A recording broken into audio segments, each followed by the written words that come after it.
All right, folks, how many of you out there, as we welcome you back to the Steve Malzberg Show, could say that Lee Harvey, see, I can't even say it, Lee Harvey Oswald was my friend? Our next guest, Professor Paul Gregory, professor of economics at the University of Houston and fellow at the Hoover Institution, not only can say that, he wrote about it in a very well-written, very long piece in the New York Times, and he joins us right now. Professor, thank you for being with us. Look forward to talking to you. Well, me too. And it's a fascinating piece and about a fascinating subject and a name that will live in infamy. Of course, Lee Harvey Oswald. You talk about. You start with the fact that your father helped settle the family in the Dallas-Fort Worth area. Correct?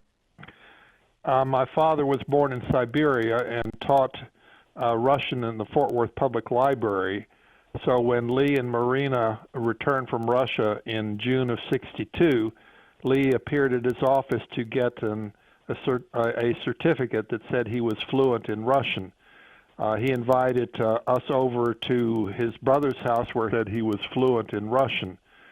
He invited us over to his brother's house where that I would go regularly to their house to study Russian with Marina. That I would go regularly to their house to study Russian with Marina. Piece, you then go right to the, before you get to the in-between, if you will, you cut to the end almost, where you talk about the piece, you then go right to the, before you get to the in-between, if you will, you cut to the end almost, where you talk about the, killed JFK. What, to talk about that, how you put two and two together, killed JFK. What, to talk about that, how you put two and two together.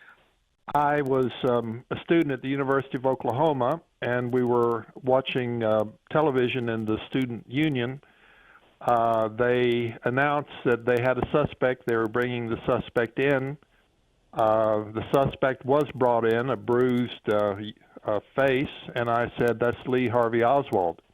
So I recognized him immediately, and strangely, I, from that moment on, believed he was the one who actually did it, based upon my observations, basically in his own home, from inside his own home. And what were those observations? Go ahead. Well, of course, it wasn't I'm going to kill a president or anything like that, but he was clearly someone who felt he was destined to greatness. He had failed at virtually everything he had done.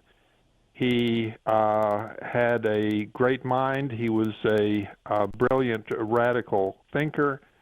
The world would look forward to his autobiography. He was someone destined to go down in history.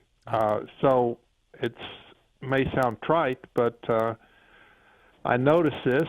It was hard not to notice, and I believe that was the motive. And in any murder, you have to first look for the motive, and I believe that was it. Now, was this everything you just alluded to? Was that in combination with trying to impress his wife, as we have heard so much about, trying to prove that he was this great man, he can go down in history in his own warped way, and I know that you address in the piece the speculation over the many years that he was recruited by the CIA, he was recruited by the KGB, he was recruited by Castro, or all of the above. You don't buy into any of that? I have not delved into the conspiracy literature, so I don't regard myself an expert on it. So I simply looked at the character of Lee Harvey Oswald and what I personally observed. What I did observe was that Marina, and I believe he deeply loved her, was very scornful of him when he would praise Castro's Cuba. In front of me, she would remind him that Castro's Cuba was taking all of Russia's resources, that Russia was poor, and why waste money on such a little petty dictatorship. So she clearly did not agree with him, and she thought he was a little man and should recognize this fact. So I think he wanted not only to do this to get his place in history, but also to prove to Marina that her belittlement of him was wrong. And you talk about not delving into the conspiracy theories, but I would imagine, I could be totally wrong, and I probably am, but I would imagine having had the close relationship with not only him but the family that you had, that over the years you at least you know the different theories without maybe knowing the technical aspects of them. You know about, as I mentioned, that he was recruited by this foreign government or that foreign government, that there was more than one shooter, that he acted alone, all the different results of people's opinions and investigations, including, of course, the Warren Commission. What do you believe? Do you believe that he did this alone? Do you believe, having known him, that his rantings about Castro might have been accompanied by being contacted by the Cuban government, or did you have no reason to believe any of that? The day after the assassination, at around 9 in the morning, the Secret Service knocked on my door in Oklahoma, in Norman, and we went to Oklahoma City, where I was deposed. I was asked, what do you think? Did he do it? I said, yes, I believe he did it.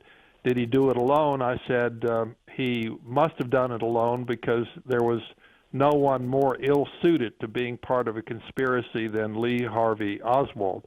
And the last person I would recruit if I were organizing a conspiracy would be Lee Harvey Oswald. I don't exclude the possibility of him thinking that he was acting in the interests of Cuba or in the interest of Russia.